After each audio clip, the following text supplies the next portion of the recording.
many people could have an experience which is born from their willpower, and rather than achieved layer by layer, coming through many, many stages of inner and outer practices. However, you could become addicted to or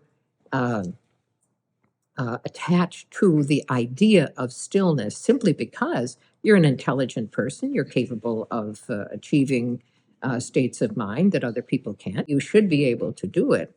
And when you cannot, that there would be a kind of pushing of willpower to do that. And so this idea of willpower comes as a clenching, whereas we're trying to calm and loosen these energies. The very thing which we are trying to get rid of, we are using more strongly as a tool for accomplishment. This, at its best, will lead to the worldly enlightenment, which is still samsara, but it is a heightened sense. And people who have this strong urge to become powerful, to become perfect, to be able to do everything right, these are the worldly attitudes which lead eventually, probably not, but eventually the height of that would be a worldly enlightenment, which of course is still samsara, but it gives you the illusion of power and control like that. For someone who has been prepared by long and consistent and high quality and sincere practice, that you can achieve a kind of determination which looks like willpower. For example, how was it that the Buddha could sit under the Bodhi tree for 24 hours or whatever this magical number that they say he sat? How could he have done that without using his willpower? He did not use his willpower.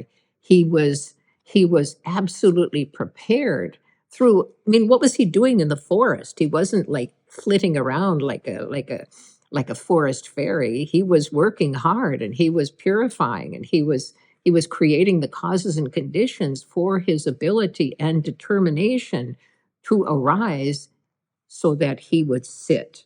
He would continue to sit. And so this error of clinging to stillness is an important point for people who have been practicing for some time, who feel that they are entitled to the experience of stillness because they've been practicing for a long time, that they should be there. And if they're not, they're going to make it happen. You cannot force concentration, or you get into the use of your willpower, which is attached to the ordinary mind, which is the thing to be negated. This natural concentration comes as the result of the practices that you do, the consistency of your practice. The determination and aspiration are very different than using our willpower.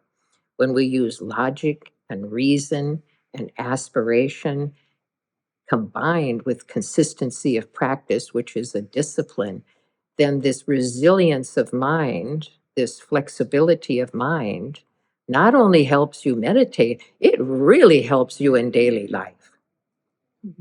That we become capable of living life comfortably because we're not always butting heads with other people. We're not always butting up against, oh, this is wrong, this is terrible, we got to do something about this, and then you don't actually do anything about it except complain.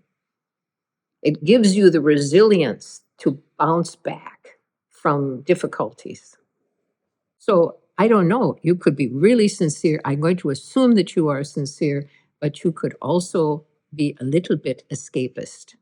Prepare the mind and make the mind supple and flexible, not just to believe anything, but to have an experience of being able to see that things appear one way, but they don't exist that way. Are you more calm? Are you more kind?